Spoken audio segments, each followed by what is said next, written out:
the Chinese school of chess quite similar kind of styles or very different? Similar in general, very dynamic. Their instincts are quite ambitious. They want to take risks. They want to play for the maximum in every position. Here we see the Nimzo Indian defense, something that I played against Niels Grandelius a lot last week. But either way, they know their opening repertoires inside out, these two. So really tense position here. I think it's just going to come down to who can get the attack, who can get the momentum on their sides, and most likely that player will be able to win. Lei Tingjie, though, is a really tenacious defender. I've seen her defend some really difficult positions. I once played a 7-hour game against her where I thought I was winning after 10 moves, and then it took me another 120 moves to win. So we saw a trade of one-sided pawns, both sides castling, and now actually not that common a move. This bishop dropping back. Usually there, black captures the white knight with this dark square bishop. Black's dark square bishop now on the side of the board. But this is still relatively known. White has a variety of moves and okay, capturing the pawn. And now we might well see a trade of bishop for knight and then a queen trade. Capturing the pawn is a little bit unusual actually. It's much more common to actually step forward with queen T-squares. And capturing the pawn, for this reason, bishop takes knight, and suddenly white's pawn structure, not ideal, hasn't really been played. Yeah, I've actually studied this a little bit, mostly from the white side, and I didn't really like it. Black's knight now can jump into the middle of the board. White is temporarily a pawn up, but look at white's pawns on the left half of the board. W pawns on the c-file, and both of white's pawns on the c-file now attacked by this black knight. It's a double attack. Black is guaranteed to win one of those pawns back. And yes, white has the bishop there, but also look at white's dark square bishop bottom of the board. And bottom of the board, that's not a good piece. It's just blocked in by all its own pawns. The bar already shifting towards Wenjun. Yeah, I'm slightly surprised because when I looked at this, I thought black was just completely fine. But maybe the computer knows better.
sacrifice all of White's pawns on the right side of the board, maybe White will be even slow in that race.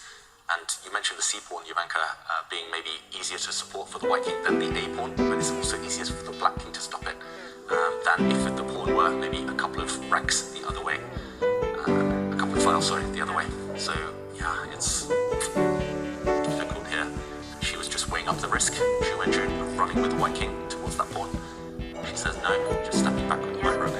And I have a feeling that Wenjun will probably admit that it's just a draw. I don't think she's going to take the risk and go with a mad king dash towards the center of the board.